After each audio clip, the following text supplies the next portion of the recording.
আপনার সন্তানকে মাদ্রাসায় দেওয়ার একটা ছোট্ট একটি গল্প বলবো, পারলে শেয়ার করে দিবেন।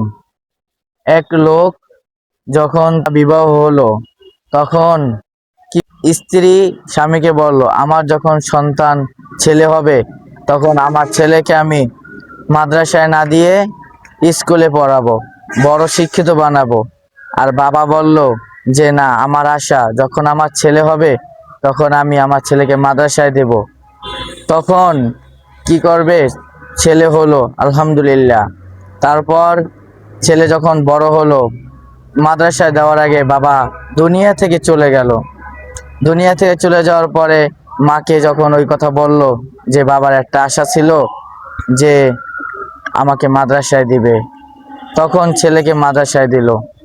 একদিন ওই আল্লাহ বুজুর্গ একজন ওলি হাঁটতে যাইতেছিল, তখন ওই কবরে দেখলো আজাব চলতে আছে।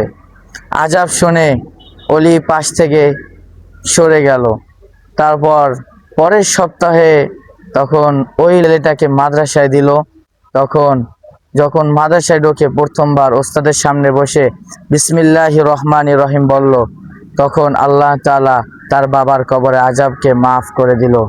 তখন পরের সপ্তাহে ওই লোক, যে বুজুর্গ লোক ছিল, সে কবরের পাশ থেকে গেল। পাশ থেকে যাওয়ার সময় দেখলো ওই কবরে আর আজাব নাই, কবরে এখন সুন্দর শান্তিতে আছে। তখন একদিন রাতে যখন ঘুমাইলো, তখন ওই ঘুমের ঘরে স্বপ্নে দেখলো, আল্লাহ তাআলা স্বপ্নে দেখাইলো যে তার আশা ছিল তার সন্তানকে মাদ্রাসায় দেবে। তখন মাদ্রাসায় দিল। প্রথমবার যখন মাদ্রাসায় ঢোকে, ওস্তাদের সামনে বিসমিল্লাহির রহমানির রহিম বলল, তখন আল্লাহ তাআলা তার নামের গুণগানে পরম করুণাময় অসীম দয়ালু আল্লাহ নামে যখন শুরু করলো, আমি তার বাবার কবরে আজাব বন্ধ করে দিলাম।